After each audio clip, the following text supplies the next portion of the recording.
Good evening and welcome to this week's episode of It's My Turn Now, where once again you get an opportunity to let us know what's on your mind, let us know what your thoughts are.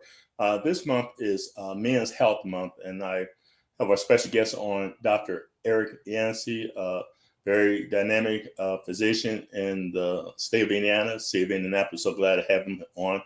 He's one of the rare persons that has been on here. This will be his third time. There's only been two other people besides him that's been on here more than twice, so we're certainly honored to have him on here. We're talking about men's health, and one of the things I share with him is that we're talking about men's health, but oftentimes the wives are the ones that take an interest in men's health, and so many times, so we want the ladies to listen here because you may get some information to help the men in your life, or it's your husband, family, brother, friend, to be to share with them. So I know a lot of people are at that. Watching the Indiana Pacers game will be coming on at 8:30, and we're rooting for Indiana Pacers. I'm sorry, those from Oklahoma City. I have some friends that are in Oklahoma City. They're rooting for Oklahoma City. I have a sister in Oklahoma City, but I still want Indiana Pacers to win it. So we got our fingers crossed. Dr. Yancey, he's an avid Pacer fan. He has season tickets for years. I see him at most of the game. But we're just glad to have him on here. And this is a serious subject because a lot of men, unfortunately, often neglect their health. So we hope that this episode will help you to focus more on prioritizing your health and staying focused, because we need our good men. We need them around a little bit longer, as long as possible. And so hopefully he'll share some information with you that will be advantageous to you. So at this time, I'm going to give some pleasure to welcome Dr. Eric A. Yancey. Welcome to It's My Turn Now, Dr. Yancey. It's my turn now. Yes, sir. All right. So glad to have you on. Each time you come on here, you often share very wise information with us. And so just tell us a little bit about yourself, about 60 seconds stuff about yourself before we go into the subject. Well, sure. I'm Eric Yancey, and probably most people may know me from being a pediatrician. And and that's, of course, I think pediatrics is the best specialty there is. But after a certain period of time, your children do grow up, and they become young men and young women. And so, some of I usually let them go about 18 or 19, but it still doesn't mean that I haven't had some experience with some of the conditions that affect us. Some hit some of the ones that are somewhat older. So you kind of start out in a general way, and then you kind of specialize. And so after the general stuff, I went ahead and did pediatrics. I've been doing pediatrics for 45 years. This is my 45th year of doing it. And I just got home from the office a little while ago and still feel fine. So as long as I feel fine, God has blessed me to keep doing it, so I'll keep doing it. I'm honored to have you on here, Dr. Yancey, and I'm not alone, but you are my daughter's pediatrician. She's now 32 years old. And I introduced you to her at one of the games we were at, and I said, Christine, this is your pediatrician. Do you remember? Kind of unbelievable that she didn't remember you. Of course, she was only 6 months. Right. My wife was saying my daughter's pediatrician. She is 32 years old now. Praise the Lord. Yeah. So when she's our only child, we had a hard time. My wife had a hard time conceiving. So, she pampered our daughter. Every time she gets a sniffle, a cold or cough, she was calling you up, Dr. Yancey. I think we called you up so many times and came to the office so many times. You just said, listen, you don't have to come this time. We're here. I think you said take some Pedialyte or something. And, but that's probably one of the few times you told somebody, okay, that's enough. But no, it's always good to be on the safe side. So I tell my patients today, hey, if we found something serious every time you come in, then we're probably not seeing you enough. So it's always good to be on the safe side. So that means you're very special in our life that we thought so much to entrust her into your hands, because we are very particular that, as most parents are when it comes to children, especially if it's your first child, So we really appreciate you. You offer very good care with her, and I always hear good things about you. And, Dr. Yancey, you're so gifted and so talented. Not only you're a pediatrician, but you're a tremendous singer as well. You sing, and you're an actor. I think you play a couple of roles on Born This Rock, if I'm not correct. Am I correct in that? That is correct. I played a number of roles in that, one of which was Pontius Pilate. Probably the best known one was Pontius Pilate. But I also played, one of the demons in the death, hell, and the grave scene. I've played one of the rabbis. Okay. So I always seem to play bad guys for some Yeah, I reason. see. Yes, I see. I, I don't know I if don't that's know, man. typecasting or what, but I always seem to play some of the bad guys. Bad guy. All right. Maybe it's just the opposite of who you are. Well, I hope people see it that way. That shows your extreme ability to go into character that you can go I outside. hope they see it that way because, yeah, that I mean, it's yeah, my characters are always By the time it's over, they go like, "Well, we didn't like that guy." There was actually a time when one of the little girls in the production wouldn't speak to me for about 2 years. She would come in, and I mean, I'd see her off the set, like in rehearsal, and she just would look at me and scowl and frown. She's grown now, and she would laugh about that. But early on, when she was a little girl, she wouldn't speak to me because I was Pontius Pilate, and I told them they should crucify Jesus, and so that I let them do it. So she would not speak to me. So you play a role too well. Too convinced. She certainly thought so. Michelle, Vanessa Key says, Dr. Yancey, my pediatrician for my 23-year-old years ago. Now that must be a mistake. Vanessa saying for her 23-year-old, because I remember when Vanessa was a teenager, she went down to our church in Evansville when she was only 18 years old. So I know that maybe it may have been a mistake. Maybe her 12-year-old, 13, but I know you can't possibly be old enough to have a 23-year-old Vanessa. That had to be a mistake. You're too young for that. Then she says, upon this rock actor, yup, seen that too. She saw that too. So yeah, so I think one time we had you on here, I think how many books you've written? At least one or two books. Yeah, it's just one. I wrote a fiction novel a few years ago, and I was on discussing that at one of the times called Cottonmouth. It's still available on Amazon, but and it was a medical thriller. So Right. Yep, I still do some of the writings. I still do a weekly, what I call a pediatric philosopher post on Facebook, and I've got just done about 9,500 followers on that, about 9,000. And so every Sunday morning I put that one out. So I just kind of I've always liked writing, and I don't know who'd be interested in my opinions or not, but I put them out there and we see what happens. Now Vanessa said, "Oh wow." She's saying, no, Pastor, my son is 23 years old, and she's saying that she is 43 years old. That's unbelievable, Vanessa. Where did the years go? I can't believe that. I'm still thinking that. And you probably see that in your practice, watch the kids grow up, and they tell you that they were a child, and now that you said 45 years later, you run to people. Do you often run to your patients? Oh yeah, I have quite a few second generations now. I've taken care of them. I've taken care of their children, and so I have quite a few second generation. I don't have any third generations one yet, but after 45 years, yeah, I've got quite a few second generations, and they'll tell their children, this was my pediatrician. And the children kind of look at them like, what? They say, man, they'll say how when they kind of that you're their parents. They say, "Wow, how old are you?" Right. Anytime you get up with the parents, they just automatically think you're much older. Oh yeah, well, and some of my little ones really think it's like, I've had them ask me a couple times, "How old am I?" And I tell them, and they go like, "Really?" Yeah. I So don't think you're that much older than I am. I think we're close, not too far from close to the same age, I think. Oh, okay. Yeah, the kids are always fun. So and one thing about kids, they'll just come right out and ask you what they want to know, which is great. I mean, they're just honest, So they'll ask you what they want to know, and no problem. Good.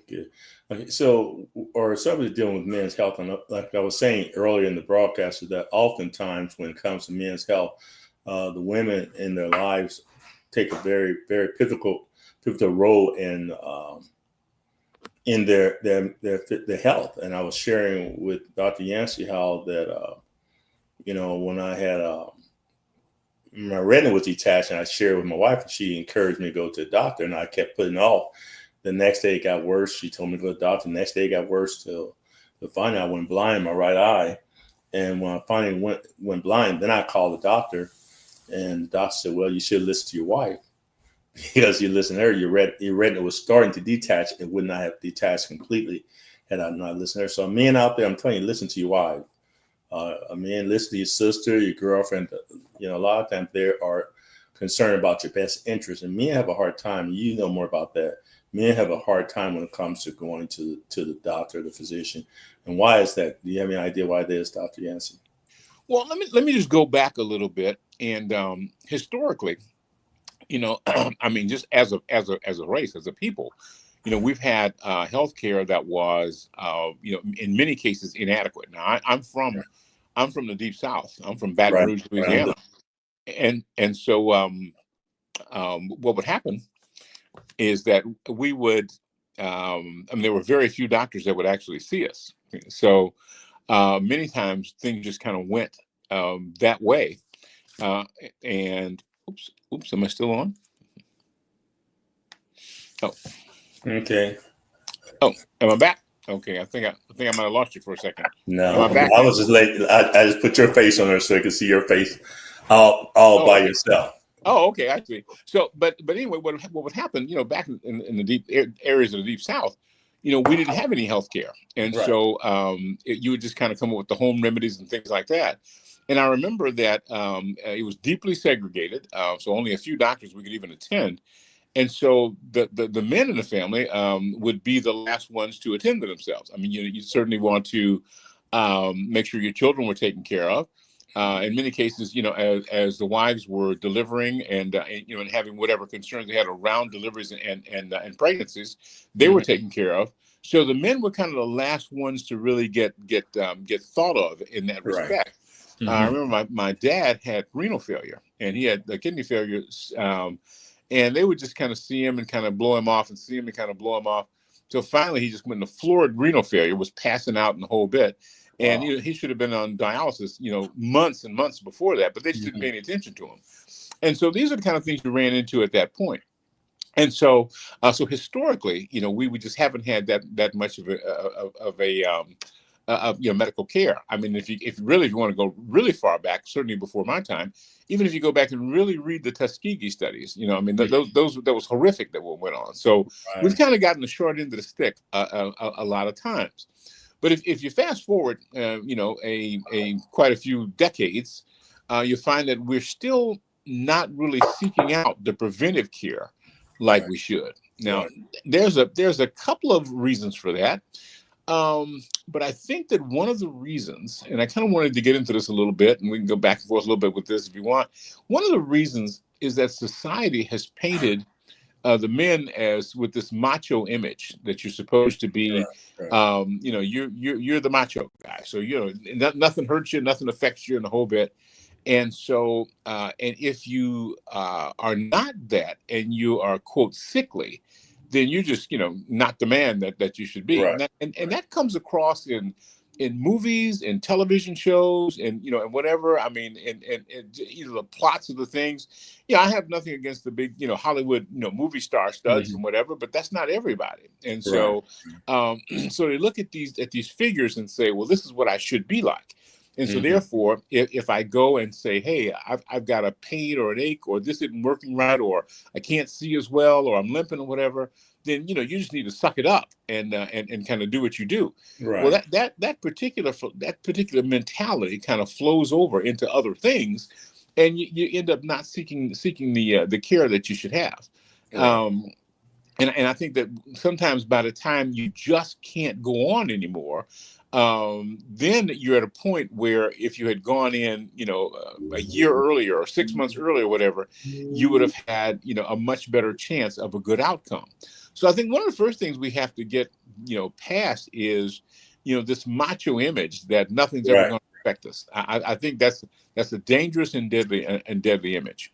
So true. Vanessa also says, let me get my husband to listen to this. Thank you. But you're right. A lot of times men, and we maybe talk about this later on, but I can't tell you how many men I've talked to that are in their 40s and 50s and have never had the prostate checked out, never had PSA exam. And matter of fact, I was talking to someone just last week, and they were almost 50 years old, and saying they never have had it done. same with colonoscopy. A lot of times men just don't think of that. They get caught up on a lot of things, don't realize the importance of those things, because as you were saying, problems wait too late. And when the time we start feeling symptoms is because where it's getting to so advanced that it's really affecting our way we feel. And if we can get the type of treatments, follow-up exams, scheduled yearly exams. Same with women, men, the same, get these exams, yearly exams, you can easily stay on top of whatever is affecting your body. I think that the other thing is that one of the big things is that years ago the medicines weren't as good, and so certainly hypertension is, and I'm just going to use that as an example. Hypertension is one of the things that really has had a devastating effect on men's health in the complications of that in a lot of different ways. Well, some of the older medications did a couple of things. They would cause sleepiness. And so, so here's a guy who said, well, I can't take this. It makes me go to sleep, and I have to, go to work. I have to drive, whatever. But some of the other older medications also cause a significant amount of erectile dysfunction. Okay. And so if you're telling this guy, yeah, your blood pressure's high, we want you to take this medication, and, it gives you erectile dysfunction. Okay. Well, the guys would say, I'm not taking that. Okay. And so heard that happen before. Yeah, so they would then talk to their friends and say, they tried to give me this medicine, man, but and basically I got ED from it, and I don't want to take it. So then their friends or their associates would say, well, I'm not going to end up taking that, so why even go in to get checked? Okay, right. So then, as a result of untreated hypertension, all sorts of things would go wrong. Okay. And, when you look at it, untreated hypertension can leads to heart disease. It leads to an increase in the thickness of the heart muscle, because the muscle has to pump so hard against that gradient to push blood out. So now you get, higher incidence of heart attacks. It can give you kidney failure. It can give you blindness. It can do a lot of things. And, and mainly because men just kind of, and it's silent because you don't have any symptoms with it until you start to get the complications. Right. And so men would look at it, and for that reason, many men would not take the medication because it caused ED. And so, but I will say that today's medications are much more, are much better in that respect. And also now there's medications that kind of counteract the ED. So, we're not saying that, certainly not saying that sexuality is not a huge part of, of existence of who you are. But one of my good friend, a urologist, who would try to get men to actually do the prostate exams, whatever, and they'd have that resistance. He said, "Well, you can't have sex if you're dead." Okay, so right. Okay, so it's like it was a statement that he was kind of being a little bit funny, but he's exactly right. So I think that has actually played a role in it. The other thing that can sometimes play a role, we get busy. Okay, we get busy with surviving. And between, and certainly women do too. But let me just tell you, and this will certainly disappoint a lot of the men out there. Women are just built better. Okay. They're just built better. So if you look at who has the longer lifespan, it's women. If you look at who can tolerate pain better, it's women. If you look at who can recover from illnesses better, it's women. Okay, and so we are truly, other than just brute force, physical strength, we're the weaker sex. Okay, we die of stuff more. It's just a fact. So I'm sure the ladies listening are going to love you for that. I was about to say, so all the women out there listening, yes, you are the stronger one. I'm telling you now. Which is, I tell people all the time. Eons ago, God was deciding who should have babies, men or women, and said, well, let's go with the strong one. And go, okay, that's why women have babies, because if men had to have babies, we'd have one. That's it. The population would have died out years ago. Right. But women just kind of recover from things faster, and they're just overall stronger. Right. So we look at it, but we let these things kind of go on until we can't really do much about them. Yeah. Once you get severe, heart muscle failure, from years of untreated hypertension, years of untreated, high blood pressure, there's not much you can do about it. Once you get, kidney failure from years of untreated hypertension, there's not much you can do about it. Right. Once you get the eye disease from years of untreated hypertension, not much you can do about it. Right. And so, but a lot of these things can be, if we start to work on the younger man, a lot of these things can be avoided if you just are diligent with what you with what you do. Mm-hmm. Also, Doc, there's that financial component of, and they're making it even harder when we look at what's coming down the pipeline when it comes to this package that they're trying to pass, where they're cutting so many hundreds of thousands of people's health care benefits. Mm-hmm. And some people, and I've heard this before too, Doc, if they make a choice between going to a doctor, paying a doctor's bill, and feed my family, they want to feed the family. But if you are no longer taking care of yourself, you're not going to be able to feed your family eventually, because you're not going to have the help to continue to work. So it's kind of catch 22. And you're exactly right, and that's why it's really incumbent upon men to kind of seek out some of the free stuff. Okay, Exactly. you gotta be creative. Mm-hmm. In kind of seeking stuff out, because I mean, when you hear there's a health fair somewhere, I mean, like Black Expo has a health fair every year, and there's a lot of free screens and stuff like that going on, and so you go down there and you go ahead and get the PSA done, you get the cholesterol screening done and stuff like that, and you just walk in and it's free. I mean, and it usually crosses over a weekend, so if you happen to be working during the week, you still can see if you can go on Saturday. So I think we have to really be creative and look at some of the free stuff as well. Mm-hmm. But I think that sometimes we kind of get into that mentality that if it doesn't hurt, it must be okay. True. But this is where we have to look at the screens. I think that the other thing, because the other thing we have to look at, and of course, many times we've talked about dietary factors and things like that.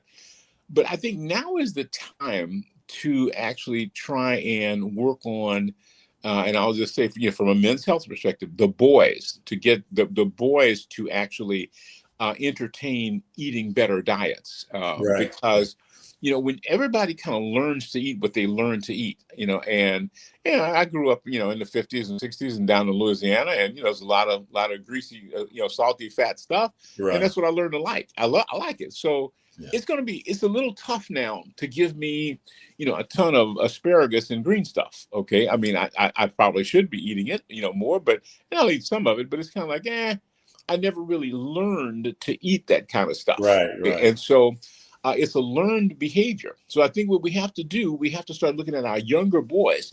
And this is where pediatrics comes in. And not just boys, but the girls as well, because obesity in young girls is also at epidemic proportions. We have to start looking at things and saying, okay, can we do better with the eating? Now, the problem there is that many times the healthier foods are just not affordable. They're just not affordable. So we have to look at how can we alter the things that are affordable to be better. And that is, when you get when you get the canned green beans, there's a ton of sodium in them. Wash them off and cook them in water, as opposed to a lot of the salt and stuff they come in. I think we have to be careful with children. We have to kind of learn to eat stuff other than just the chips, other than the hot Cheetos and Takis, which I consider to be, poison, basically. I mean, so far as their systems are concerned, because they're mostly just salt and grease.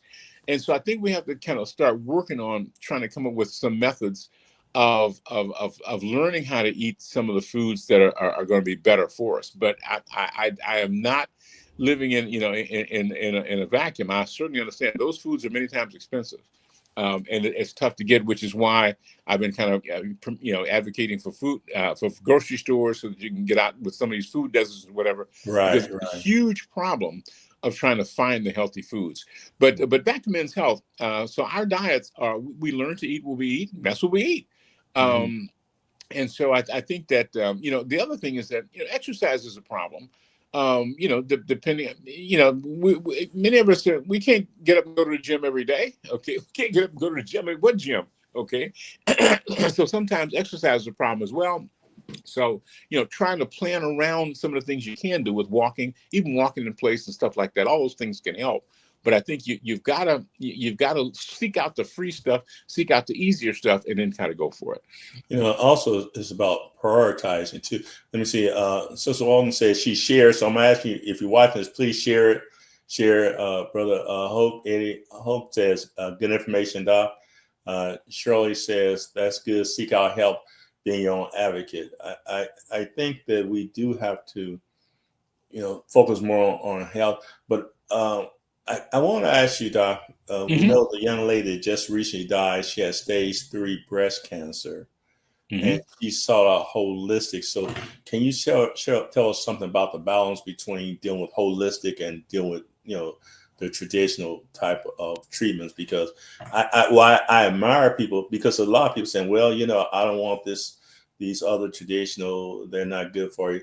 But we have to understand what's the balance. And the sad thing about it is, but near her end of her life, she came to understand, so I wish I had done it. So she decided to go with some of the more traditional methods. But by that point, it was so advanced that it was too late. So what would you say about a person who said, well, I want to deal with holistic, and balancing that between, natural? Yeah, well, I like to, to look at it like this. I think there has to be a balance. I think you look at it, and from a holistic standpoint, is eating a good diet good? Yes, that's a good thing. Is exercising good? Absolutely. Okay. Are eating lots of fruits and vegetables, all those kind of things, they're good. But when you get there are times when you still, those are not going to always, that's not going to keep you from getting a tumor in your colon. Okay. Right. So if you get that tumor in your colon, now, does the diet have an effect on that? Yes. And so with a good, healthy diet, you may have less colon cancer, but it doesn't mean you'll have no colon cancer. Right. So the balance comes in is that when you're able to actually, do all the things that actually give you a better outcome, based on the things that you're doing, that's fine. But you still got to look for stuff that may get past your healthy eating. Because, after all, there are certain things that have nothing to do with diet, that have to do with genetics and everything else. True. But if you catch them early, I think many, many years ago, it was he was known for his running. It may have been Jim Fixx. Okay. I think he was a runner. And I think both Jim Fixx, and if I'm not mistaken, the guy who ate the hickory nuts, Yule Gibbons, I think it was. I think both of those guys ended up succumbing to certain illnesses, and you wouldn't think, with all the exercising and eating healthy and everything, that they would, but they ended up succumbing to certain things. And so therefore, yes, it is good to have a healthy lifestyle, but at certain, and that's going to delay some things, but at certain times, you've got to find what's there, and then use the methods that are proven to try and get rid of it. I like to say evidence-based is the way to go. There's got to be some evidence. Right. I think the number of the juice potions and things like that are good, but you can't show me repeatable evidence where these particular juices or berries or whatever have actually cured cancer. Okay. There may be some anecdotal cases where people say, look, I had cancer and I took this and I got better. Okay. Show me 100 people that did that. Okay. Right. And so you really can't. And so you got to have some evidence behind what you do, or it's just, serendipity. It's just, you happen to be fortunate in that respect. It doesn't mean that everybody can do that.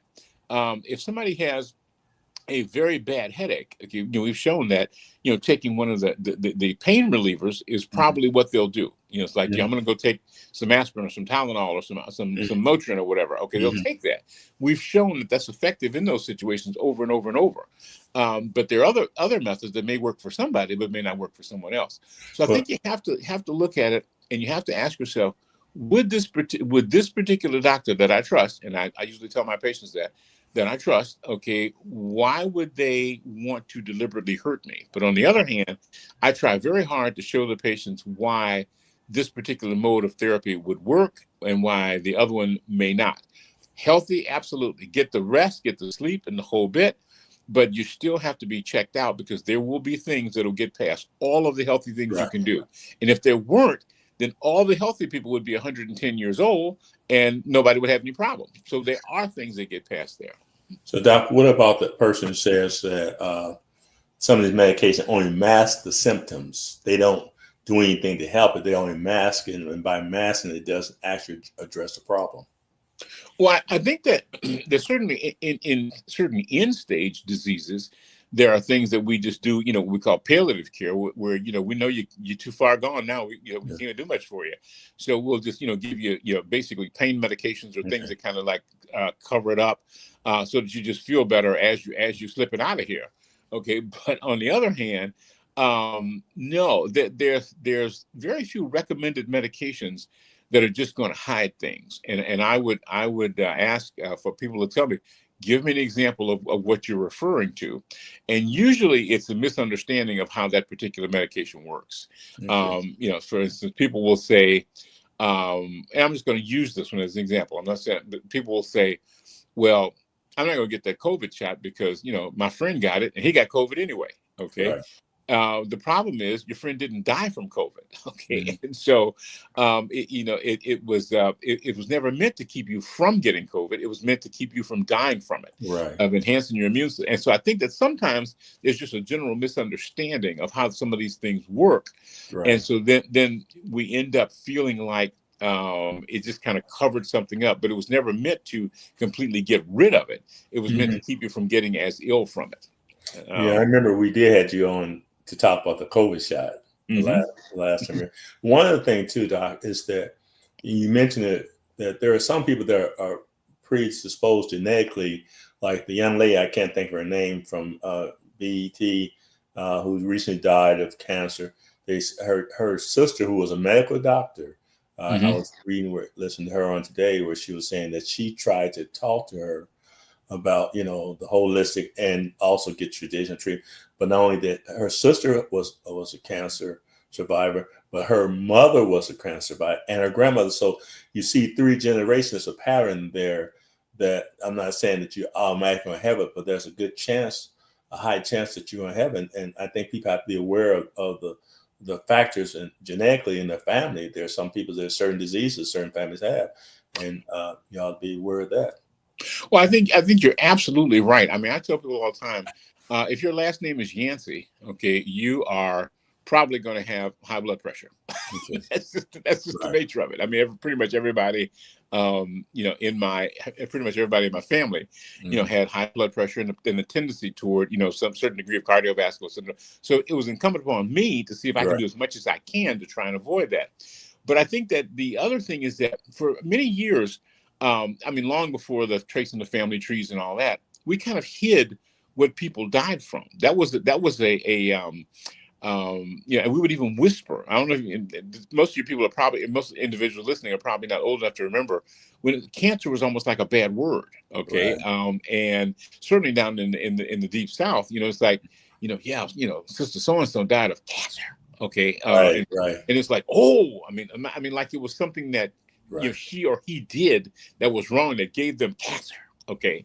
So, but I think that what we have to start looking at our family trees, and we have to start saying, okay, so, Uncle John died at 42 of what? Okay. And as much as we can, before the matriarchs and patriarchs of the families are out of here, try to figure out what it could have been, because those are some of the things we may need to be screened for. And so I think we do have to go back and get that. You mentioned those 3 generations of women who actually had breast cancer. Well, that there are types of breast cancer that are highly genetic. So much so that there are certainly there are women who at age in very young ages, they recommend to have prophylactic mastectomies. Just take it now, okay. And so we're going to have to start compiling some better histories, historical things of what did our family members die from, because that's beneficial in knowing kind of which things to look for.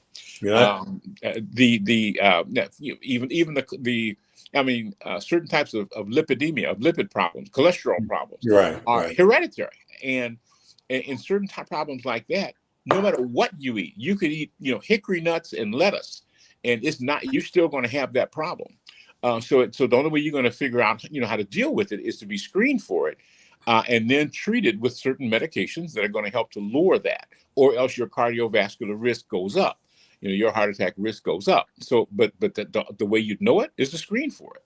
Right. And so if your uncle or aunt or somebody did have a heart attack and die at 35 or at 40, maybe it's certain types of thick heart muscle. We call, hypertrophic cardiomyopathies or thickened heart muscle. But we have to kind of know what our relatives died from. And I think it's time to kind of stop hiding, things from each other and say, hey, if we're going to survive and do better, we got to do better with that. Yeah, I had someone that came to me, and this is a situation that her mother died at 36, her grandmother died at 36, and her great grandmother died at 36, and she was 35 years of age. So she's concerned. So she called me. She wanted me to put on my pastoral. Will you pray for me? And that's a serious concern. So I think it's important to say, well, what were they doing? What was their lifestyle? And did they get proper check? And what did they die of? I think if that could be really good if you already know that in advance, then you can be proactive and say, hey, what can I do? If you know that, like you said, that you're the answer predisposed to have high blood pressure. Well, every generation said, hey, we already know this right here. Let's jump on this right away. I think we have to take that knowledge and take it and use that knowledge so we can break those, as people say, generational curses. You call it curse or whatever you call it, medical curse, but you can break it by just being proactive, being aware. I think too, doctor, some people just afraid. I've seen people afraid to know what's wrong with them. I got pain. Well, I didn't want to go to a doctor because I was afraid he's going to tell me something bad. Well, that's not going to help. You want to know ahead of time so that you can address it. But I've heard people say that. I'm afraid what they're going to say. Right. That's absolutely true. In fact, I know people who've done the same thing. They just kind of didn't go because they're afraid it was going to be bad news. Well, the bad news is going to be there whether you know it or not. Okay. So if you go and it's bad news, then you got that farther ahead of it. If you go and it's not bad news, now you can sleep at night. Now you can relax. But it's not going to change that based on you're not finding out. It's just going to make it so much worse. And then invariably, they're going to think, oh, I really should have gone. I really should have gone. Okay. And that's what's going to happen. Let me throw another one in that I think that really has an effect on the health of not just men, but certainly men of color and women as well. Is that we frequently live under a continual baseline level of stress. Okay, right. And stress is huge. Because we have everyday stresses that tend to sap your energy, that tend to affect your immune system. We just kind of get scratching the surface on what kind of things stress can cause. But we have, even from the news media, whether it's social media, whatever, there's this continual level of stress, whether it's economic, and sometimes it's just walking around being mad. Okay, and that's stressful as well. I'm going to give you a ridiculous example, and I'll just tell you. So some years ago, my son and I went to one of the big games down at the Dome or somewhere. I don't know, state championship game, whatever. And so people are walking in, and everybody's going to their seat. Not that many ushers around, and so a couple of guys go to their seats, and this usher came up and he saw them go to their seats, no problem.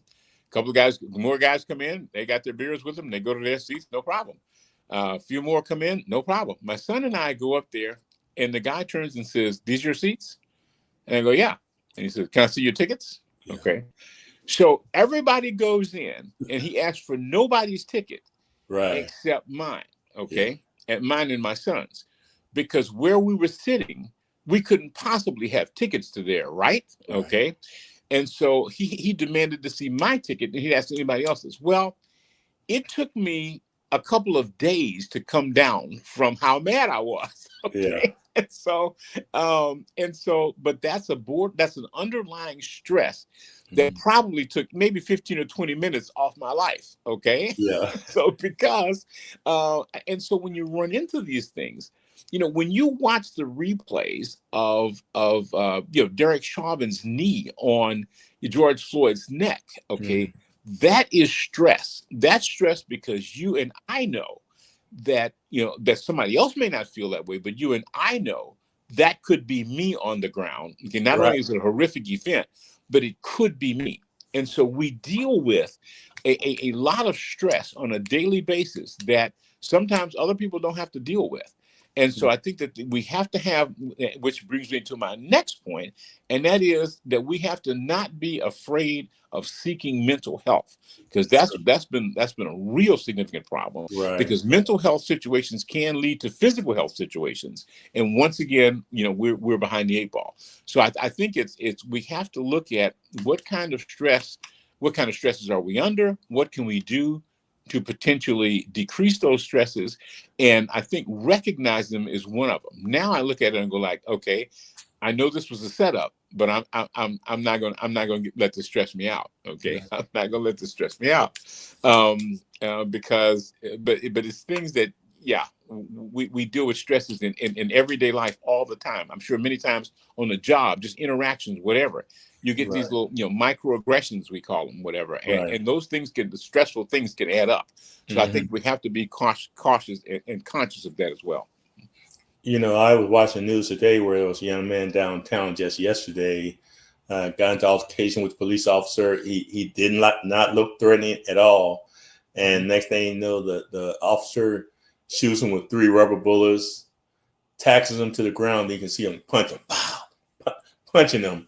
And they said that he's, the officers are on duty. They didn't do anything. But you see an officer punching somebody, he's not resisting anything. He's punching them. He had shot him 4 times to show where the rubber bullets, he got bruises. And so I think sometimes people don't understand the stress. And I hate to say it, the black men under, because we're looked at differently. We're looked at differently. And I've been in the same situation. I've had seats, at the game when I had season tickets, 3rd row from the floor, and they asked me, until they got to know me, can I see your tickets? Everybody else goes through that. So these are some stresses that, we become aware of. When I was at AT&T, I worked with AT&T for 31 years. And I worked in some good offices, but I worked in some offices that were pretty stressful. But, as soon as I retired, my blood pressure went down significantly. When I retired, I went back in, and I couldn't believe it. I had physical, and I could not believe how well they said, what did you do differently? I left AT&T. That's what I did differently. So there are a lot of stress factors. Like you said, people are not always aware of the amount of stress that they're under.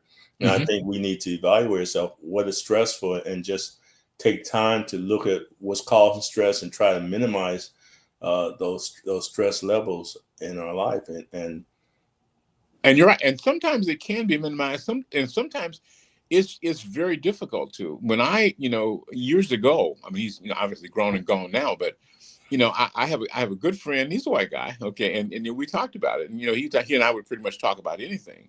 And he has a son, and he's very close to the same age as my son.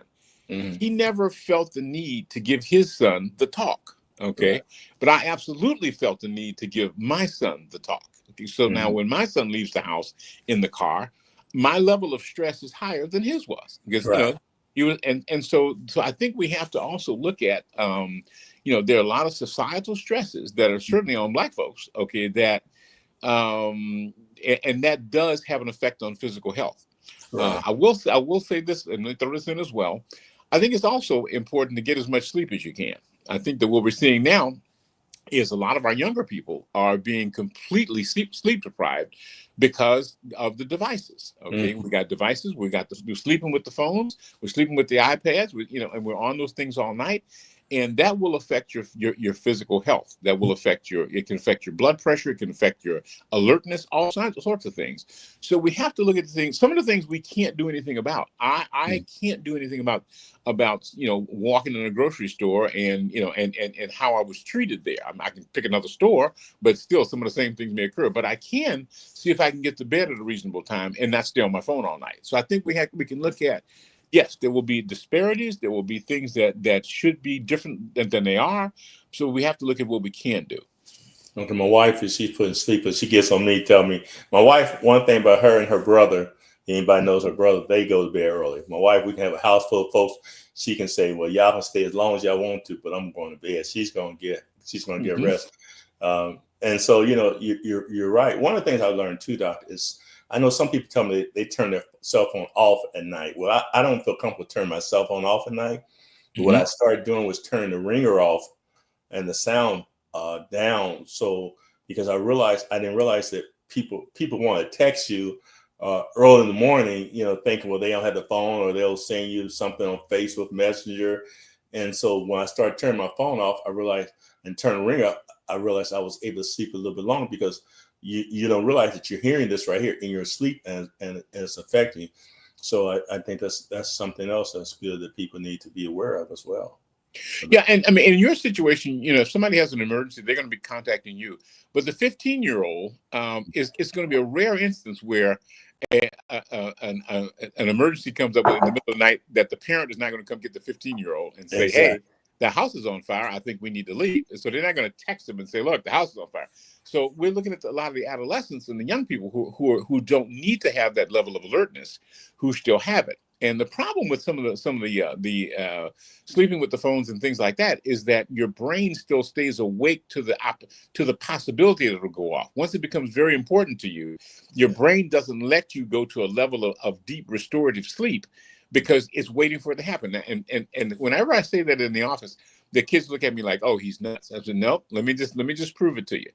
Now you have a daughter, okay?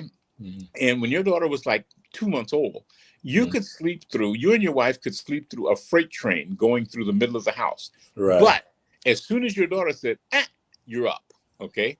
Because Forever. your brain knew the cry of the baby was important. Yeah. And Mhm. so it would not let you sleep through that, even though you could sleep through every other kind of noise. Well, the phones have become so important that many times the kids are keyed into those, and so that the brain is not going to let you get that deep restorative sleep where you might miss a call. And so Right. but in so doing, you're getting sleep deprived, and what's happening is affecting our health in general. So from the standpoint of men's health, yeah, we got to start looking for things that are the screenings that are free. We got to start looking at certainly taking better care of ourselves. Certain stresses we can get rid of, certain of them we can't. But we got to see if we can handle the stresses that we can handle, and try to decrease those. And also keep in mind, everybody ain't gonna look like and be like whatever the Hollywood movie stars. They went through 100,000 people to find them 10 guys to put on on the movies. Okay, so Right. Right. so there's no need of worrying about what you can't do anything about. Take the medicine, whatever you got to do, and so fine. You're not going to be Rocky in the ring. So what? Okay, just go ahead. You'll still be alive and able to spend time with your family. And what I tell a lot of my clients, that you have to prioritize yourself. Hmm. Sometimes we will run to the aid of a friend or family member. Somebody needs something, we'll drop everything to run to them, no matter what we have planned. But we have to learn to prioritize our own health, our own self. I Hmm. remember my wife, she worked on the dental fields, worked with a number of oral surgeons, things like that. And I hear so many people say, I don't go to the dentist because when I go to the dentist, I'm out and so much pain. But the problem is people put it off. They know that teeth is bad. They put it off, and then they go to the doctor because it hurts so bad they can't deal with it. And that's why if they gone early, like my wife now, I have to have a tooth pulled, and I don't know why, because I put a significant amount of money in my mouth 2 years ago. I thought, man, this is it. I put so much money, thousands of dollars I spent on my teeth. But then I come find I have a tooth that need to be pulled. And so my wife told me about 3 months ago, she said, honey, you need to go get that tooth pulled. You need that. And it was hurting real bad. I tried getting there and they put it off, and it got better. So you know what I did? It got better. I didn't worry about it. Well, last week I was in so much pain that it was throbbing. Now I'm Hmm. trying to get me in there, pull it, do whatever you got to do. But I waited until it got to the point, and then it got better again. I said, well, maybe I can put it off. But no, I went to the dentist today. I said, hey, I've got to take care of it. Sometimes we just put things off, but we Hmm. got to prioritize our own health. And Hmm. just as though you would go to the rescue of someone else to take care of them, we have to say, hey, I know I need to do this. I think we schedule it. I will go back to what you said. There are more free. We are blessed in this country. there are a lot of free things out there. Check with your newspaper. Check with there are a lot of screening, cancer screening, Mhm. you name it. There's screening, and I was reaching where there's a mobile van that goes around all over the city at various locations, giving free exams, things like that. And I think, is like I said, if you don't have the money, it's well worth it. You know, you have to invest in yourself, especially men.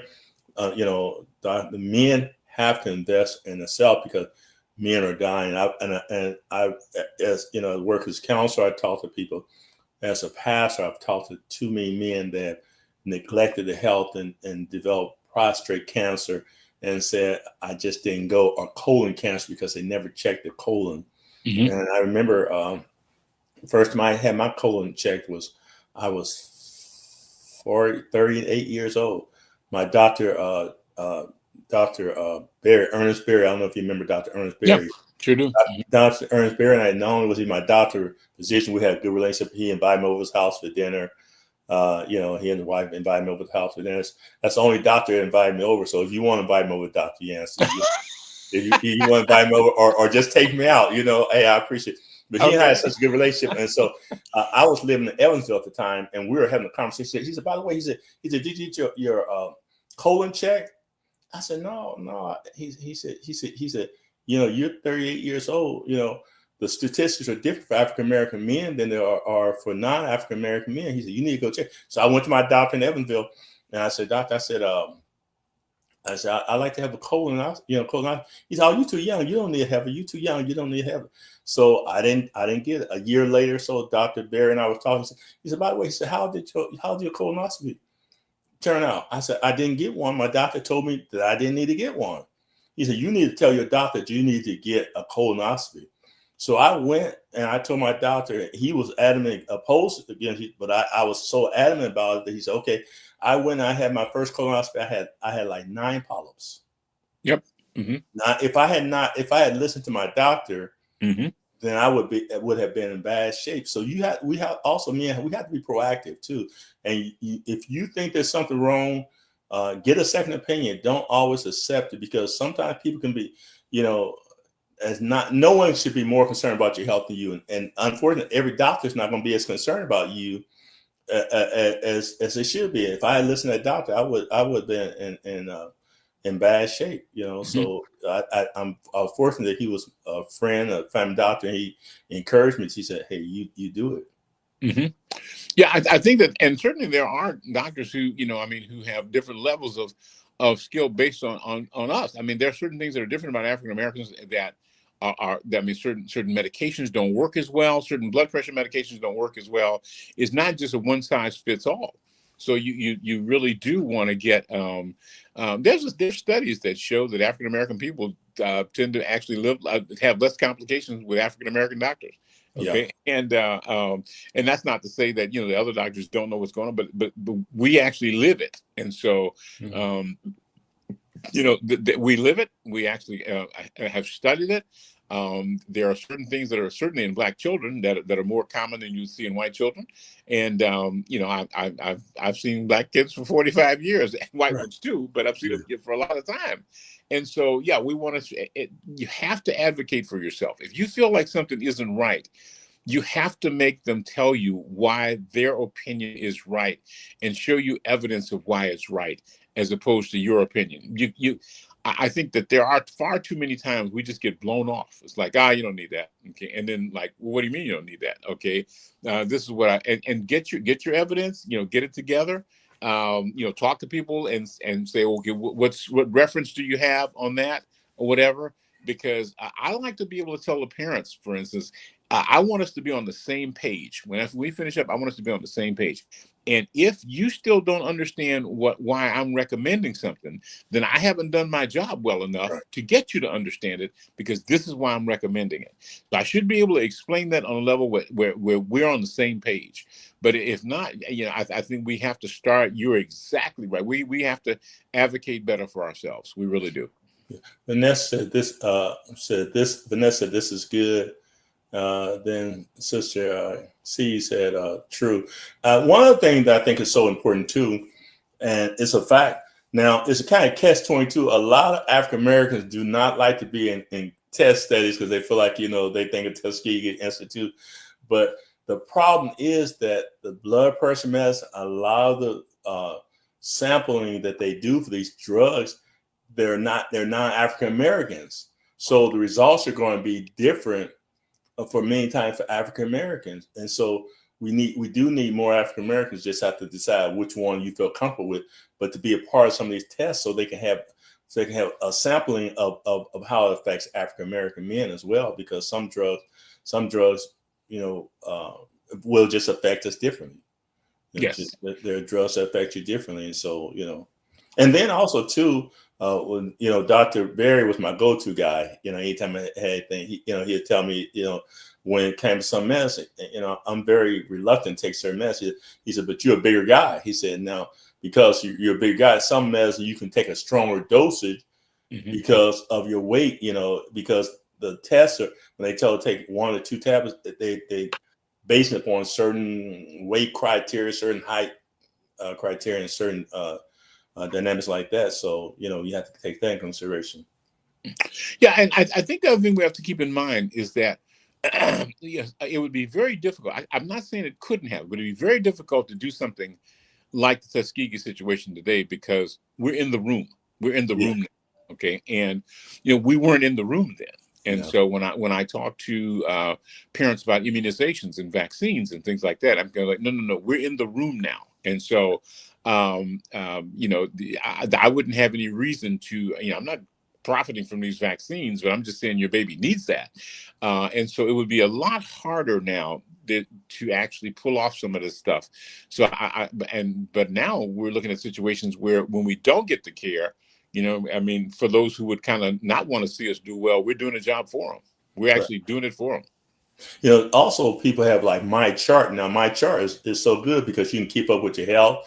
You can see what, doctors are documenting what they're doing to you. So we have about 3 more minutes because I know Dr. Yancey, a lot of men are not on here because they watching that Pacer game. I'm hoping the Pacers are ahead by 25 or 30 points and keep that 25 or 30 point lead. So we have about a couple more minutes, but I'm sure a lot of men will watch this afterwards. If you watch this, encourage the men in your home to watch this program after we go off. Oftentimes, I do have a number of people who watch it. They don't watch it live, but they watch it afterward. So again, if you watch it, please share it. Let your friends know in the broadcast. So I think it's a very important subject, Dr. Yancey. I appreciate you taking time out of your busy schedule to be on here. We're going to give you we're going to let you close out and just whatever you want to share with us regarding men's health or just health in general. You may want to say something to women too, because a lot of things we're saying for men, because men's health, where it applies to women, as you've said, number K, it applies to women as well, because they need to prioritize their health too. But sometimes mothers take more care of their children and neglect their own health. And so we all need to be proactive and I would say you're absolutely right. Just in the final few seconds, I'd like to say, make sure you advocate for yourself. If it's something you don't understand, there's responsibility is to explain it until you understand it. And if they say, well, I really got to go on to the next patient, you say, okay, then I'm gonna schedule another appointment because I still don't understand this. Don't just take it at face value. That would I say. So make sure you advocate for yourself. And my second thing to the men, I address that, Dr. Yancey, because I'm the same. I sell real estate too, and I tell people, people say, well, I don't know if I can ask that question. I said, we are getting paid by you. We are your employees. Don't be afraid. A lot of times people are afraid to ask a realtor question. I'm afraid to ask them. I don't want to ask them questions. I don't want to offend them. Same thing with your doctor. You're paying your doctor. Do not be afraid. Don't feel like I don't want them to think I don't know. Listen, we're not doctors. We didn't go to medical school. You didn't get a degree in surgery or whatever, and so you're not expected to know. But his or her job is to inform you. And if you don't know, do not be ashamed to say, I don't know. Because dig and probe until you understand. Make me understand this, doctor. Because when I go to the doctor, I want to know. And don't let the doctor make you feel, because they want to rush you in there. I hope you ain't like that, doctor. They rush you in there and out. My doctor, urologist, I might be in there 5 minutes. I said, what can you do in 5 minutes? I said, hello, thank you, God bless you. 5 minutes. You know, you can't hardly get a good prayer in 5 minutes, but he get me in there talking about my health. So I say, listen, we need to talk. I'm going to talk to my doctor, and I'm going to say, take the time to talk. I'm paying you for 15 minutes, 20 minutes. Take the time because I want to know. Mm-hmm. Sister Menorah says, amen, you know your body better than anyone else. It's so true. And so I'm going to say that, I'll piggyback on what you said. Please don't be ashamed to say, I don't want them to think I don't know. No, you don't know, and you don't have to know. That's his job to inform you. So I just wanted to share that. That's exactly right. And my last final word real quickly is to all the men out there, you can't be macho if you're dead. There you go. Well stated. Well stated. Be a dead macho man. Right. Yes. So, Dr. Yanis, we certainly appreciate you. Again, we appreciate your time. This one, you tied for the two other people who've been on here the most. So you may have to have you break the record. I don't know. We'll have to have you because every time you come on here, you're so informative. But I'm going to let you go because I'm taping the game. So okay. I'm gonna be watching from beginning to end. You're not taping the game, so you're missing this. So I'm gonna let you go. Thanks again. God bless. Well, my pleasure. My pleasure. Always, and anytime, just let me know. My pleasure. You know, to be able to try and just help inform. I'm just blessed to be in that position to do it. Happy to do it. Okay. And you have my number. You know, like I said, Dr. Berry is the only one who had me over for dinner or took me out to dinner. So I'm saying I'm gonna extend the same invitation to you. Okay. Okay, I'll keep that in mind. So Shirley said, "Thank you both. You're quite welcome." Hey, God bless, and say, "Go Pacers!" Thank you. Go Pacers. There we go. All right.